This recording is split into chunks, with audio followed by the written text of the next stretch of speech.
ગુજરાતમાં ચોમાસાને લઈને હાલ વિવિધ આગાહીઓ વચ્ચે લોકોમાં ભારે ઉત્સુકતા જોવા મળી રહી છે, કારણ કે વાતાવરણ અને વર્ષોના અનુભવને આધારે અનેક આગાહીકારો વરસાદ અંગે પોતાનું અનુમાન લગાવી રહ્યા છે. ત્યારે પોરબંદર જિલ્લાના કબલકા ગામના જાણીતા આગાહીકાર ભીમભાઈ ઓડેદરાએ કેશોદ ખાતે ખાસ મુલાકાત દરમિયાન ચોમાસા અંગે મહત્વપૂર્ણ આગાહી કરી છે. ભીમભાઈ ઓડેદરાએ જણાવ્યું હતું કે આ વર્ષે ગુજરાતમાં ચોમાસું સામાન્યથી સારું રહેવાની સંભાવનાઓ દેખાઈ રહી છે. ખાસ કરીને સૌરાષ્ટ્ર અને દક્ષિણ ગુજરાતના વિસ્તારોમાં સારા વરસાદની શક્યતા છે. ભીમભાઈએ વધુમાં જણાવ્યું છે કે પ્રાકૃતિક સંકેતો, પવનની દિશા, દરિયાઈ વાતાવરણ અને વર્ષોના અનુભવને આધારે તેઓ આ આગાહી કરી રહ્યા છે. ખેતી માટે આ ચોમાસું લાભદાયક સાબિત થઈ શકે છે તેવી પણ તેમણે આશા જતાવી છે.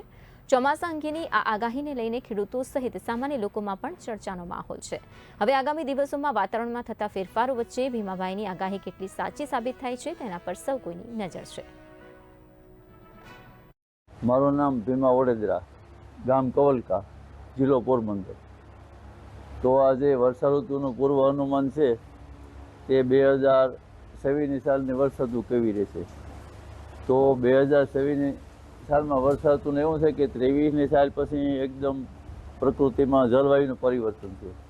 તો ઉત્તરોત્તર વરસાદમાં વધારો થઈ રહ્યો છે. તો 2023 પછી જે વિક્રમજનક વરસાદ પડી રહ્યો છે તે પ્રકૃતિ હજી પણ બતાવે છે કે એમાં કોઈ ઓટ આવે એવું દેખાતું નથી.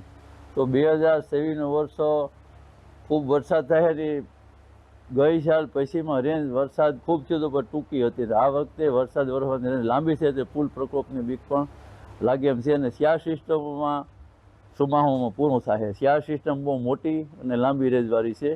તો પહેલી સિસ્ટમની ગતિવિધિ પછી મે થી ચાલુ થાય એટલે 31 તારીખ સુધીમાં કોઈ જોરદાર સિસ્ટમ થઈ અને 1 જૂનથી કોઈ તોફાની સિસ્ટમ આવી શક્યતા છે.